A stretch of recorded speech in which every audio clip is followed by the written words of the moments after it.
Oh hey, I didn't see you there. I was just over here thinking deep thoughts and doting over the magnificence of Florence Pugh. Convincing, sexy, mysterious. It needs work, I know, but I want to be ready for when she personally violently rejects me one day. Welcome, Pugh peeps, to another episode of See No Evil with me, JP Sebastian, in the flesh. So much of it, and all threatening only days away from Christmas pudding. You would have guessed correctly, on today's menu is Pudding Pie Miss Florence Pugh, presently streaming in The Wonder, which I needle with film criticism in later in the show. Right at the end of the road, I beg drive my car to Capuchin up, little guy, and I beg all of you to see this overlooked undermonkey. But before the hefty stuff, I gotta warn the Chalamet freaks, you get to pour heart and soul into the latest go-release of Bones and All. Other movies exist too. How the hell does The Fablemans look this good? I'm here to share. It's all coming up on CNE with me, JP. Apes Assemble!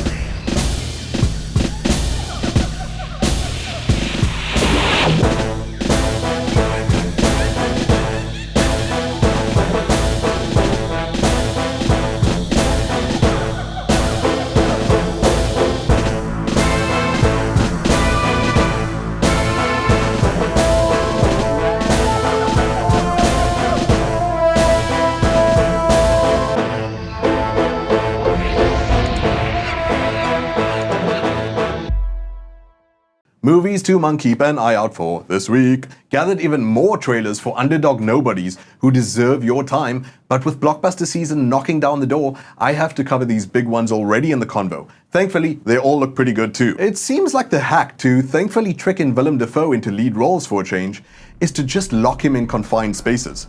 The drip god's gone from unraveling sanity in a lighthouse to unpacking his faculties in a penthouse with Inside.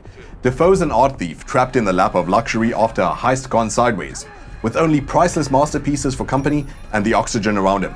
The house locks itself down with reinforced doors and windows, the mercury's rising, no food, no water, no comms with the outside world, so there are wonderfully grody scenes of him making out with the refrigerator and choking down exotic DIY sushi. He's stuck with his thoughts, seems a bunch of remorse, baggage, etc.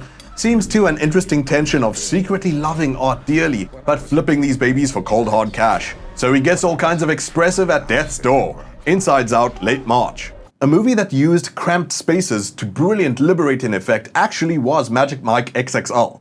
If you were able to pull your eyes from the glory of churning, you'd have appreciated Steven Soderbergh's astute cinematography too. And now that hero of film's back to directing on Magic Mike's Last Dance.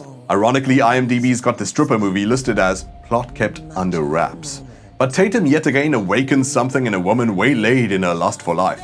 Salma Hayek manages to fit all that Channing on a plane to London, where he introduces Brits to the wondrous world of sexual arousal, I guess. Nah, it's some kind of stage play that obviously ends up paralleling their burn-to-hot romance. From even little flashes, it looks like Hayek puts in the work to keep up with actual ex-exotic dancer Channing Tatum. All routines look like they hate physics getting in the way of a good time. So expect salivating, jaw-dropping quantum twerking. That's not real. Please no one develop the quantum twerk, black holes, etc. We've all got a big soft spot for the lovable big lug, and I hope it's a fun send-off for Magic. His last dance is mid-Feb. An even crazier hill I'm ready to die on, and I should probably get a grenade chucked at me quickly, is that I feel like Searching was worthy of Oscar nods. Even White Castle loyalist John Cho could have gotten nom love. How will its spiritual sequel, Missing, push that innovative envelope? For a start, I hope it was a good call Anish Chaganty handing directorship to his Searching editors, but they've probably got a good finger on the pulse of its central conceit. All footage and action played out exclusively on computer screens, mobile devices, webcams, the Internet of Things, etc. It's still about someone kidnapped, layered in twists, etc. I like that it has more mass media spectacle like Gone Girl. I'll be looking for it end of Jan.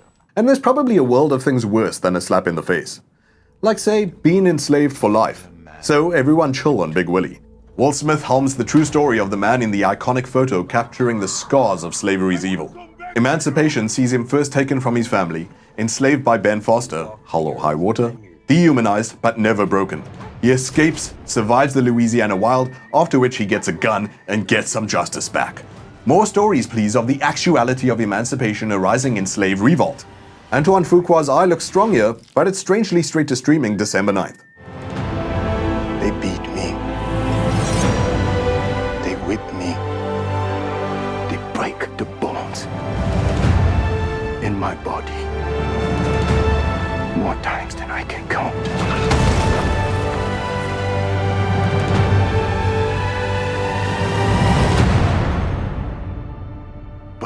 Never. Never break me.